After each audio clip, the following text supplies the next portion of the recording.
the J generation. We are the J generation.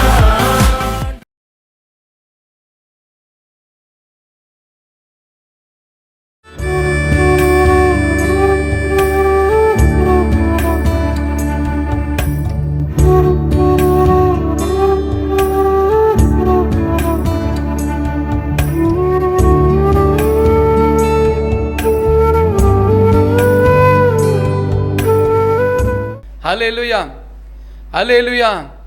இயேசு உங்களை நேசிக்கிறார். நான் புளியங்குடி சுந்தர். கர்த்தர் தாமே உங்களை ஆசீர்வதிப்பாராக. நாளிலும் தேவனாகிய கர்த்தருடைய வார்த்தை நிமித்தம் நான் மிகுந்த மகிழ்ச்சி அடைகிறேன்.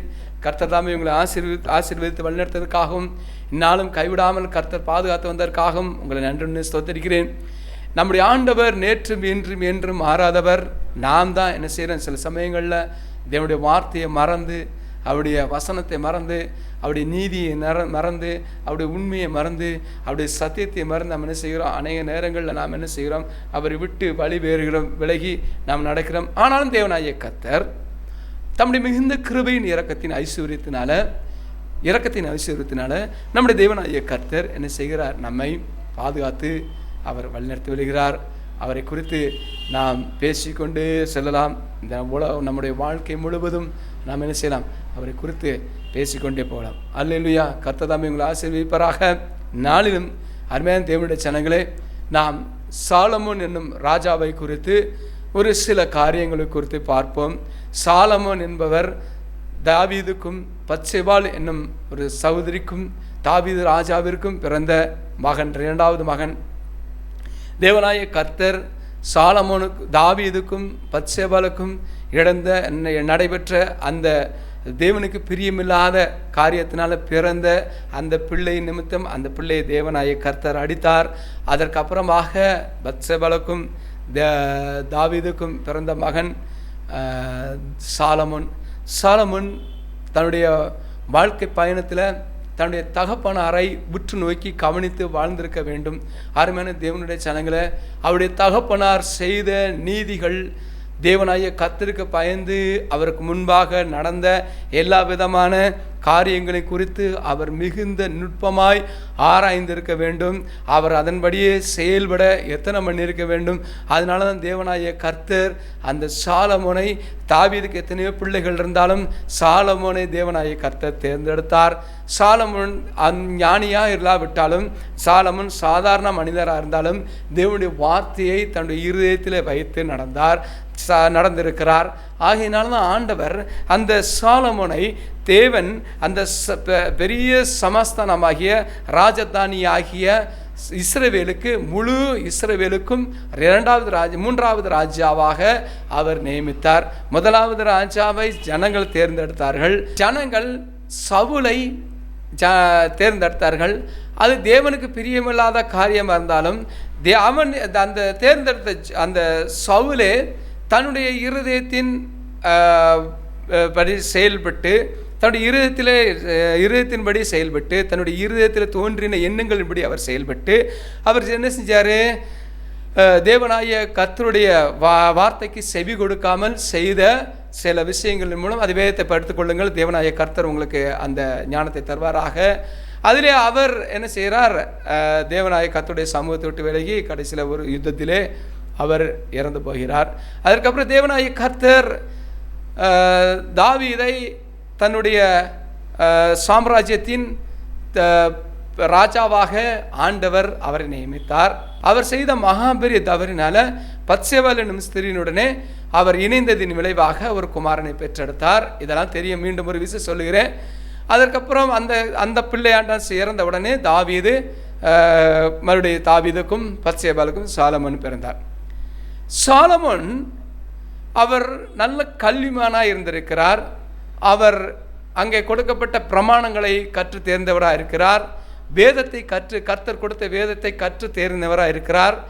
ஆனாலும் ஆண்டவர் அவரை அந்த சாம்ராஜ்யத்தின் ராஜாவாய் நியமித்தவுடனே அவர் அதை குறித்து கர்மம் கொள்ளாமல் பரலோகத்தின் தேவனை நோக்கி அவர் என்ன செய்கிறார், என்ன சொல்கிறார்? அவரே பாருங்க, 1 ராஜாக்கள் 3ஆம் அதிகாரத்திலே தெளிவாக கொடுக்கப்பட்டிருக்குது. அவர் கர்த்தரிடத்தில் என்ன வேண்டினார் என்று பாருங்கள். நான் வாசிக்கிறேன் பாருங்க. சாலமோன் எகிப்தின் ராஜாவாகிய பார்வோனுடைய சம்பந்தம் கலந்து பார்வோனின் குமாரத்தை விவாகம் பண்ணி தன்னுடைய அரண்மனையையும் கர்த்தருடைய ஆலயத்தையும் எருசலேமின் சுற்றுமதிலையும் கற்றுத்தீர் மற்றும் அவன் அவளை தாவீது நகரத்திலே கொண்டு வந்து வைத்தான். அந்நாட்கள் மட்டும் கர்த்தருடைய நாமத்திற்கு ஒரு ஆலயம் கட்டப்படாது இருந்ததினால் ஜனங்கள் மேடைகளிலே பலியிட்டு வந்தார்கள். அப்படியே ராஜா பலியிட சாலமோன் கர்த்தரிடத்தில் அன்பு கூர்ந்து 3 வசனம். சாலமோன் கர்த்தரிடத்தில் அன்பு கூர்ந்து தன் தகப்பனாகிய தாவீதின் கட்டளைகளில் நடந்தான். ஆனாலும் அவன் மேடைகளிலே பலியிட்டு தூபம் காட்டி வந்தான். பாருங்க, இந்த வசனத்தில் பாருங்க, தன் தகப்பனாகிய கர்த்தரிடத்தில் அன்பு கூர்ந்து, பாருங்க அருமையான தேவனுடைய ஜனங்களே, சாலமோன் கர்த்தரிடத்தில் அன்பு கூர்ந்து தாவீதின் கட்டளைகளில் நடந்தான். பாருங்க, தாவீது என்ன கட்டளையிட்டு இருப்பாரு? கர்த்தருடைய ஆலயத்துக்கு நம்ம செல்ல வேண்டும். கர்த்தர் நம்மை எகிப்திலிருந்து நம்மை மீட்டு இந்த தேசத்தை கொடுத்தார். நம்முடைய முற்புதாக்களுக்கு கொடுத்ததுனால நாம் இன்னைக்கு இந்த பாலும் தேனும் ஓடுகிற தேசத்தில் நாம் இன்றைக்கு சுபிட்சமாக இருக்கிறோம். அந்த தேவனுக்கு முன்பாக நாம் உண்மையுள்ளவர்களாக நடக்க வேண்டும் என்று தன்னுடைய குமாரனுக்கு கற்பித்து கொடுத்ததின்படி அந்த கற்பித்ததை அவர் என்ன செய்கிறார்? ஞானமாய் கேட்டார், அறிவாய் கேட்டார். எத்தனையோ குமாரர்கள் இருந்தாலும் சாலமோன் மாத்திரம் அந்த இடத்திலே ஆண்டவராகிய கர்த்தருடைய கட்டளையை தாவீது கற்றுக் கொடுக்கும் பொழுது அவர் கருத்தாய் கவனித்து அவர் நடந்த நிமித்தம் தேவனாய கர்த்தர் அவரை ஆசீர்வதித்து சாலமோனை அந்த ராஜாவை ஏற்படுத்தினதுக்கு ஒரு காரியம் இது. அதே போல நம்முடைய சபைக்கு வருகிற பிள்ளைகள், சிறு பிள்ளைகள், அருமையான தேவனுடைய ஜனங்களை, நீங்கள் உங்கள் பிள்ளைகள் எல்லாம் நீங்கள் சபை கூட்டு போகிறது மாத்திரமல்ல, உங்கள் குடும்பங்களில் வைத்து நீங்கள் என்ன செய்யணும்? கர்த்தருடைய சத்தியத்தை போதித்து கர்த்தருக்கு பயந்து நடக்கக்கூடிய வழிகளை நீங்கள் காண்பித்து உங்கள் பிள்ளைகளை நீங்கள் வளர்த்தீங்கன்னா உங்களுடைய பிள்ளைகளுடைய பிள்ளைகளும் ஆசீர்வாதமாக இருக்கும். உங்களுடைய பிள்ளைகளின் பிள்ளைகள் என்ன செய்யும்? தேவனை விட்டு வழி விலகாத சந்ததியாய் மாறும். ஆண்டவர் சொன்னார், உன்னுடைய தலைமுறையை 1000 தலைமுறை தோறும் நான் என்ன செய்வேன்? கிருபையும் இரக்கமும் செய்வேன் என்று சொன்ன கிருபை இரக்கத்தையும் நம்முடைய ரட்சிப்பின் மூலம் ஆண்டவர் நமக்கு கொடுத்த அந்த ரட்சிப்பின் மூலம் நம்முடைய தலைமுறையாய் அதை கடந்து செல்லணும்னா நாம் நம்முடைய சந்ததிக்கும் கர்த்தருடைய கற்பனைகளையும் கர்த்தருடைய கட்டளைகளையும் கர்த்தருடைய நியாய பிரமாணங்களும் நாம் கற்றுக் கொடுக்க வேண்டும் என்று தேவனாய் கர்த்தர் நமக்கு இங்கே கட்டளையிடுவதே தெரிகிறது. அருமையான தேவனுடைய ஜனங்களே, அவர் சொல்லுகிறார், தன் தகப்பனாகிய தாவீதின் கட்டளைகளில் நடந்தான். தன் தகப்பன் இன்னைக்கு பாருங்க, ரட்சிக்கப்பட்ட ஜனங்கள்ல அநேக ஆண்களா இருக்கட்டும், குடும்பத்தில் உள்ள ஆண்களா இருக்கட்டும், பெண்களா இருக்கட்டும், ஒருவருக்கொருவர் சமாதானம் வாழ்றாங்க, ஒருவருக்கொருவர் சந்தோஷம் இல்லாமல் வாழ்றாங்க. ஆகையினால இன்னைக்கு இந்த பிள்ளைகள் என்ன செய்யறாங்கன்னா, என்ன ஆலயத்துக்கு போனோம், எதற்கு ஆலயத்துக்கு போனோம், என் வீட்டில் சந்தோஷம் இல்லை, சமாதானம் இல்லை, என் குடும்பத்தில் இப்படியெல்லாம் நடந்துட்டு இருக்க, நான் தேவனுடைய ஆலயத்துக்கு வந்து எனக்கு என்ன பிரயோஜனம் என்று சொல்லி அவர்கள் தேவனை மறுதலிக்கிற பார்க்கிறோம். அந்த மறுதலிப்பிற்கு காரணம் நாம் தேவனுடைய பெற்றோர்களாய் நாம் தேவனுக்கு முன்பாக பயந்து நம்முடைய பிள்ளைகளுக்கு முன்பாக ஞானமாய் நடக்காததின் காரணமே. அருமையான தேவனுடைய ஜனங்களே, ரட்சிக்கப்பட்ட ஜனங்களாகிய நாம் என்ன செய்யணும்? தேவனுடைய சமூகத்திற்கு முன்பாகவும் நம்முடைய பிள்ளைகளுடைய கண்களுக்கு முன்பாகவும் நாம் நேர்த்தியாகவும் கவனமாகவும் எல்லா விதமான ஒழுக்க சீர்களோடும் நாம் நடந்தோமானால் நம்முடைய பிள்ளைகள் அதை பின்பற்றி நடக்கதை இங்கே தாவீதினுடைய வாழ்க்கையிலே சாலமோன் அவரை உற்று நோக்கி கவனித்து அவரை பார்த்து அந்த நடந்ததை பாருங்க. எப்படி சொல்றப்பட்டிருக்கு? 3ஆம் வசனம், 1 ராஜாக்கள் 3:3 பாருங்க. சாலமோன் கர்த்தரிடத்தில் அன்பு கூறுவதற்கு தாவீதினுடைய ஒரு வாழ்க்கை பயணம் ஒன்று.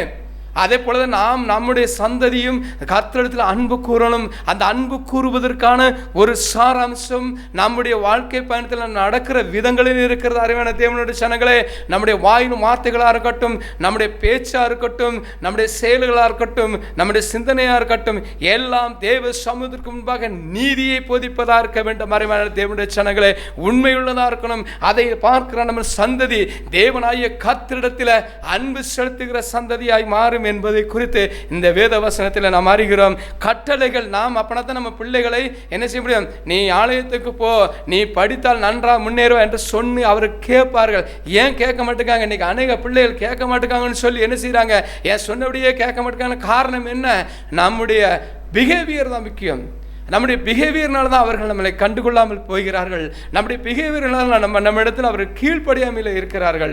அருமையான தேவனுடைய ஜனங்களே, நாம் என்ன செய்யணும்? தேவனுடைய வார்த்தைக்கும் கட்டளைக்கும் நான் கீழ்ப்படிந்து நடக்க வேண்டும். கணவன் மனைவியை அன்பா நடத்த வேண்டும். மனைவி கணவனுக்கு செய்ய வேண்டிய பணிவிடைகளில் எந்தவித குறைகள் வைக்கக்கூடாது. இதையெல்லாம் பார்த்து உற்று நோக்கி வளர்கிறவங்க பிள்ளைகள் அவர்களுடைய குடும்பத்தை நடத்துவதற்கான காரியங்களெல்லாம் உங்களிடத்தில் நம்ம இடத்திலிருந்து கற்றுக்கொள்ளுகிறார்கள். அருமையான தேவனுடைய ஜனங்களை, நாம் ரட்சிக்கப்பட்டு தேவனுடைய ஜனங்களாக இருப்பது மாத்திரமல்ல, நம்முடைய சந்ததிக்கும் அதை நாம் கடத்த வேண்டும் என்பதை குறித்து தேவனாய் கர்த்தர் இந்த வசனத்திலே நமக்கு அருமையாய் கற்றுக் கொடுத்திருக்கிறார். கர்த்தருக்கு கரங்களை நன்றி சொல்லுவோமா?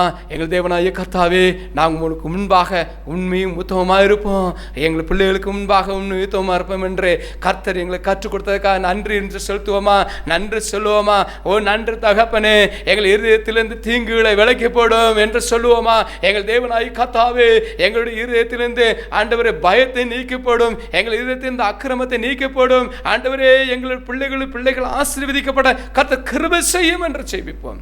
அருமையான தேவனுடைய ஜனங்களே, அருமையான தேவனுடைய ஜனங்களே, மாத்திரம் பாருங்க, அதுக்கப்புறம் பாருங்க இந்த வசனத்தை பாருங்க. ஆனாலும் அவன் மேடைகளில் பலியிட்டு தூபம் காட்டி வந்தான்.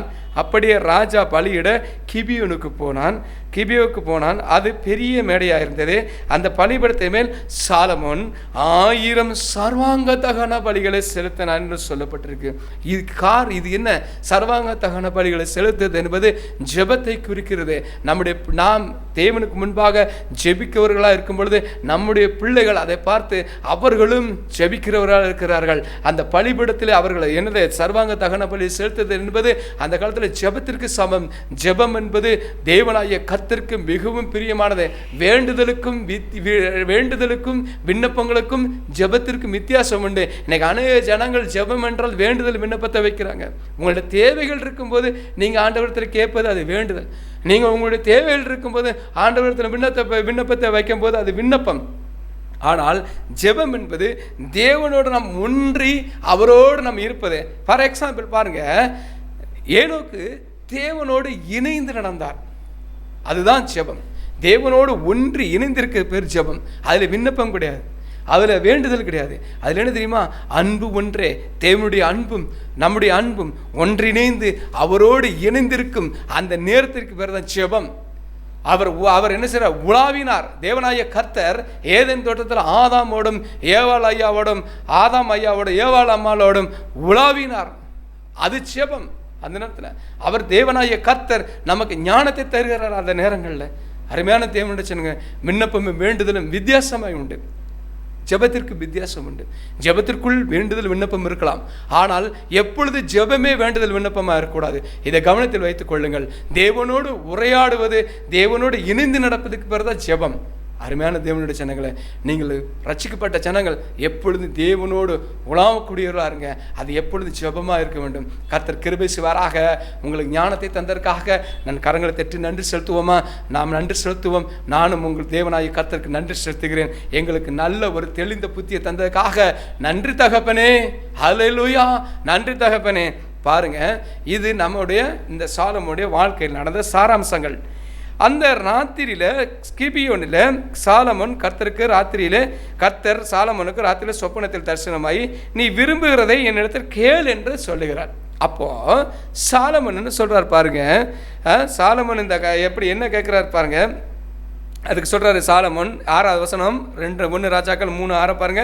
அதற்கு சாலமோன், என் தகப்பனாகிய தாவீது எனும் அடியான் உம்மை பற்றி உண்மையும் நீதியும் மனநேர்மையாய் உமக்கு முன்பாக நடந்தபடியே தேவரீர் அவருக்கு பெரிய கிருபை செய்து அந்த பெரிய கிருபையை அவருக்கு காத்து அந்நாளில் இருக்கிறபடியே அவருடைய சிங்காசனத்தில் வீற்றிருக்கிற ஒரு குமாரனை அவருக்கு தந்தீர். பார்த்தீங்களா, தாவீது எப்படி நடந்திருக்காரு பாருங்க. தேவனுக்கு முன்பாக உண்மையும் நீதியும் மன நேர்மையுமா நடந்தாராம். இதை பார்த்து உற்று கவனித்து சாலமோன் நடக்கிறார். அதே போல நம்முடைய பிஹேவியரையும் நம்முடைய எண்ணங்களையும் நம்முடைய நடக்கைகளையும் நம்முடைய பிள்ளைகள் உற்று நோக்கி கவனித்து நடக்கிறதுனால ஞானமாய் நடக்க வேண்டும் என்று சொல்லுகிறேன். அருமையான தேவனுடைய ஜனங்களே, கர்த்தர் நம்மை பார்த்து சொல்லுகிறார், நீங்க என்ன செய்யணும்? உண்மையும் நீதியும் மன நேர்மையுமா இருக்க வேண்டும் என்று ஆண்டவர் நம்மை பார்த்து விரும்புகிறார். கர்த்தருக்கு நன்றி செலுத்துவோமா? நாமும் வருங்காலங்களில் என்ன செய்யணும்? உண்மையும் நீதியும் மன நேர்மையுமாய் தேவனுக்கு முன்பாக நடந்து கர்த்தருடைய சமூகத்தில் அமர்ந்திருக்க கர்த்தர் கிருபை செய்வாராக. அல்லேலூயா, அல்லேலூயா. அப்போது மறுபடியும் சொல்றாரு 7வது வசனத்தில், இப்போதும் என் தேவனாகிய கர்த்தாவே, தேவரீர் உமது அடியேனை என் தகப்பனாகிய தாவீதின் ஸ்தானத்திலே ராஜாவாக்கினீரே. நானும் என்றால் போக்குவரவு அறியா சிறுபிள்ளையா இருக்கிறேன். பாருங்க, அவர் ராஜா அவர் சிம்மாசனத்தில் அமர்ந்திருக்கலாம், அவர் போய் ராஜான்னு ஒரு சிம்மாசனத்தில். ஆனால் அவர் சொல்லுகிறார், நான் போக்கும் வரவு. இது என்ன போக்கும் வரவு அறியா சிறு பிள்ளை? நான் இது என்ன குறித்து இதை குறித்து தீவிரமாய் ஆராய்ந்தேன். அப்போ தான் தெரிஞ்சு இவர் இருந்த தேசம் ஞானமுள்ள தேசம், அறிவு நிறைந்த தேசம், ஞானிகள் நிறைந்த தேசம், தீர்க்கதரிசிகள் நிறைந்த தேசம், தேவனுடைய வார்த்தையை உற்று கவனித்து நோக்குகிற தேசம். இந்த தேசத்தில் இருக்கிற ஜனங்கள் எல்லாருமே ஞானவான்கள். அருமையான தேவனுடைய ஜனங்களே, நம்முடைய சபைக்கு வருகிற ஒவ்வொரு பிள்ளைகளும் சாதாரண மனிதர்கள் கிடையாது. அவர்கள் ஞானவான்களாய் மாறினவர்கள் அநேகர் இருக்கிறார்கள், ஞானவான்களாய் மாறிக்கொண்டிருக்கிறவர்கள் அநேகர் இருக்கிறார்கள். உங்களுக்கு முன்பாக போதித்துக் கொண்டிருக்கிற போதக பெருமக்கள் தீர்க்கதரிசியாக இருக்கிறார்கள். தேவனுடைய வார்த்தையை பிரசங்கிக்கிற பிரசங்கியாக இருக்கிறார்கள். உங்களுக்கு நல்ல ஆசிரியர் பெருமக்களாக இருக்கிறார்கள். இவருக்கு முன்பாக நாம் ஞானவான்களாய் இருப்பதற்காக தேவனுடைய சமூகத்தில் இருக்க வேண்டும். ஆண்டவராகிய தேவனுடைய பிள்ளைகளே, ரட்சிக்கப்பட்ட ஜனங்களாகிய நாம் நம்முடைய தேவனாகிய கர்த்தரிடத்தில் பாருங்க, இதுதான் விண்ணப்பம் வேண்டுதலும், இதுதான் ஜெபம். இது ஒரு ஜெபம். விண்ணப்பம் வேண்டுதலும் கொடுத்த ஒரு ஜெபம், தேவனோடு உலாவுதல் ஒரு ஜெபம், தேவனோடு இருக்கக்கூடிய ஒரு ஜெபம். இந்த வேண்டுதல் விண்ணப்பத்தில் அவர் சொன்னார், நான் போக்குவரவு அறியா சிறுபிள்ளையாக இருக்கிறேன். ஏன்னா அங்கே இருக்கிற எல்லாருமே வேத வசனத்தில் தேறினவர்கள். அவருக்கு முன்பாக ஒரு நீதியை செலுத்தன்னா அந்த இருக்கிறவன் என்ன செய்யணும்? யார் ராஜாவாக இருக்கிறோம் அவர் அதிக ஞானமுள்ளவர்களாக இருந்தால் தான் அந்த இடத்துல அவர் நீதியை செலுத்த முடியும். இல்லை என்றால் குற்றவாளி என்று தீர்க்கப்படுவார்கள். அது ராஜாவுடைய ராஜ சிம்மாசனத்தையே அசைத்து பார்க்கும். அதனால தான் அவர் சொன்னார், நான் என்ன சில போக்குவரவரே சிலவர்கள் நீர் தெரிந்து கொண்டதும் ஏராளத்தினால் எண்ணிக்கைக்கு அடங்காதவன் லக்கத்திற்கு உட்படாதமான தலான ஜனங்களாகிய உமது ஜனத்தின் நடுவிலே அடியான் இருக்கிறான். அருமையான தேவனுடைய ஜனங்களே, நீங்கள் நாம் தேவ சமூகத்தில் தேவனுடைய சபைக்கு நாம் செல்லுகிற நாம் என்ன செய்கிறோம்? இந்த பூமியில் இருக்கக்கூடிய எல்லா ஜனங்களுக்கு முன்பாக நாம் ஞானவான்களாக நடக்கணும். நம்முடைய ஒவ்வொரு நடக்கைகளும் மற்றவர்களால் உற்று கவனிக்கப்படுகிறது. இவன் கிறிஸ்தவன், இவன் கிறிஸ்துவை அறிந்தவன், கிறிஸ்து இவன் ஞானத்தை போதித்திருக்கிறார், கிறிஸ்து இவனுக்கு புத்தியை போதித்திருக்கிறார், கிறிஸ்து இவனுக்கு விவேகத்தை போதித்திருக்கிறார். ஆகினால இவன் தேவனுடைய பிள்ளையா இருப்பதனால இவன் தவறு செய்ய மாட்டான் என்று நம்மை பற்றி எல்லா ஜனங்களும் உற்று நோக்கி கொண்டிருக்கிறார்கள். ஆகினால நம்ம கவனமாக ஒவ்வொரு அடியும் நான் எடுத்து வைக்க வேண்டும். அருமையான தேவனுடைய ஜனங்களே, ஆண்டவராய் இயேசு கிறிஸ்து உங்களை நேசிக்கிறார். நம்முடைய தேவனாய் கர்த்தர் உங்களை நேசித்து உங்களை ரட்சித்ததின் நோக்கம் என்ன? நீங்கள் ஞானவான்களாய் இந்த பூமியில இருக்கிறீர்கள் என்பதை குறித்து ஆண்டவர் உங்களுக்கு தெளிந்த ஒரு வார்த்தை சத்தியத்தை ஆண்டவர் உங்களுக்கு வெளிப்படுத்தி இருக்கிறார். பாருங்க, ஆகையால் 8-9 வசனத்தை பாருங்க. ஆகையால் உமது ஜனங்களை நியாயம் விசாரிக்கவும். பாருங்க, நாம் இந்த ஜனங்களை நியாயம் விசாரிக்கவும் நன்மை தீமை இன்னதென்ற வகை இருக்கணும். நாமெல்லாம் வகை இருக்கிறோம். இதுக்கு முன்னாடி ரட்சிக்கப்படக்கு முன்னாடி நமக்கு நன்மைனா எது தீமை என்ற வகை இருக்க தெரியாது. அடியனுக்கு ஞானமுள்ள இதயத்தை தந்தரலும். பார்த்தீங்களா, அவர் என்ன கேட்கிறாரு? ஞானமுள்ள இதயத்தை தந்தரலும். ஆண்டவரே, என்கிட்ட இந்த பேடு பிஹேவியர் இருக்கு, என்னை மாற்றும் என்று தேவனிடத்தில் வேண்டும் பொழுது ஆண்டவர் நம்ம ஜெபத்தை கேட்க வல்லவராயிருக்கிறார். ஆண்டவரிடத்தில் நாம் கேட்க வேண்டும். ஆண்டவரே, இருதயத்தை மாற்றும். ஆண்டவரே, என் இருதயத்தை பரிசுத்தமாக்கும், என் சிந்தனையை பரிசுத்தமாக்கும், என் எண்ணத்தை பரிசுத்தமாக்கும் என்று நான் ஜெபிக்க வேண்டும். நம்முடைய ஜெபம் என்ன செய்யக்கூடாது? எனக்கு கோடிக்கணக்கான ரூபா தாங்க, நான் அதை செஞ்சிருவேன், எனக்கு ஆசீர்வாதத்தை தாங்க, பெரிய பில்டிங் தாங்க, எனக்கு நிறைய வயக்காடு தாங்க, ஐயோ நான் தங்குவதற்கு ஒன்று கூடாரம் கூட இல்லையே, அப்படிலாம் கவலைப்படாங்க. கர்த்தர் ஆசீர்வாதத்தின் பெருக்கம் என்பது வேற, கர்த்தரிடத்தில் நாம் கேட்கிற விண்ணப்பங்கள் என்பது வேற. தேவனாகிய கர்த்தர் இவற்றெல்லாம் பார்த்து நம்மை ஆசீர்வதிப்பார். அருமையான தேவனுடைய ஜனங்களே, நீங்கள் வீடு கட்டலைன்னா கவலைப்படாதீங்க. நீங்கள் உங்களுடைய வாழ்க்கையில் நல்ல ஒரு நிலையை அடையலைன்னா கவலைப்படாதீங்க. ஆண்டவர் கைவிடுகிற தேவனாகிய கர்த்தர் அல்ல. நம்முடைய தேவனாகிய கர்த்தர் நம்மை உயர்த்துகிறவர். ஆனால் நாம கேட்கறது எதை கேட்கணும்? தேவனுடைய சமூகத்தில் நல்ல இருதயத்தை கேளுங்க. பாருங்க, ஞானமுள்ள இருதயத்தை தந்துடலாம். ஏராளமாக இருக்க இந்த ஜனங்களை நியாயம் விசாரிக்க யாரால ஆகும்? பாருங்க, அருமையான தேவனுடைய ஜனங்களை, இந்த பூமியில் நாம் எல்லாரும் நியாயம் விசாரிக்கிறவர்களாக இருக்கிறோம். அதனால நம்முடைய ஸ்தானத்தை உயர்த்துவதற்கு தேவனாகிய கர்த்தர் அந்த இடத்துல அவரை பார்த்து சொல்லுகிறாரு, சாலமோனுடைய இந்த காரியத்தை கேட்டது ஆண்டவருடைய பார்வைக்கு உகந்த விண்ணப்பமாக இருந்தது. நம்முடைய விண்ணப்பம் எப்படி உகந்ததா இருக்கா இல்லையா என்பதை குறித்து நீங்களே உங்களை நியாயம் தீர்த்து தேவனுடைய சமூகத்திலே அமர்ந்து, ஆண்டவரே எங்களுக்கு ஞானத்தை தாரும், புத்தியை தாரும் என்று கேட்போமா? கர்த்தர் கிருபை செய்வாராக. ஆமேன், ஆமேன். உங்களை ஆண்டவராக இயேசு கிறிஸ்து நாமத்தினாலே வாழ்த்துகிறேன். ஹல்லேலூயா, ஹல்லேலூயா. ஜெபிப்போமா? எங்களை அன்பை நேசிக்கிற பரிசுத்தமுள்ள தகப்பனே, ஆசீர்வதிக்கப்பட்ட அந்த ஆண்டவரே, இந்த வேளையிலும் எங்கள் தேவனாகிய கர்த்தாவே, நீர் எங்களிடத்தில் பேசின கிருபைக்காக நன்றி ஸ்தோத்திரிக்கிறேன். சாலமோன் கேட்டது போல ஆண்டவரே, அல்லேலூயா, உயர்ந்த ஸ்தானத்தில் இருந்த சாலமோன் ராஜாவாய், மகா சமாஸ்தானத்தின் ராஜாவாய் இருந்த சாலமோன் கேட்டது போல நாங்கள் ஞானத்தின் புத்தியை கேட்க எங்கள் இருதயத்தை திறந்துள்ளோம். ஆண்டவரே அப்பா, எங்களுடைய விண்ணப்பத்தை கேட்டருளும். நாங்கள் ஸ்தோத்திரிக்கிறோம் தகப்பனே. நீர் கிருபை செய்யும். எங்கள் விண்ணப்பத்தை ஏற்ற பதிலை தந்து கர்த்தாவே, நீர் எங்களை வாழ்விலே எங்களை நடத்தி வழிநடத்தும் மகிழும்படியாய் உம்முடைய நாமத்திலே வேண்டிக் கொள்கிறேன் பிதாவே. ஆமேன், ஆமேன்.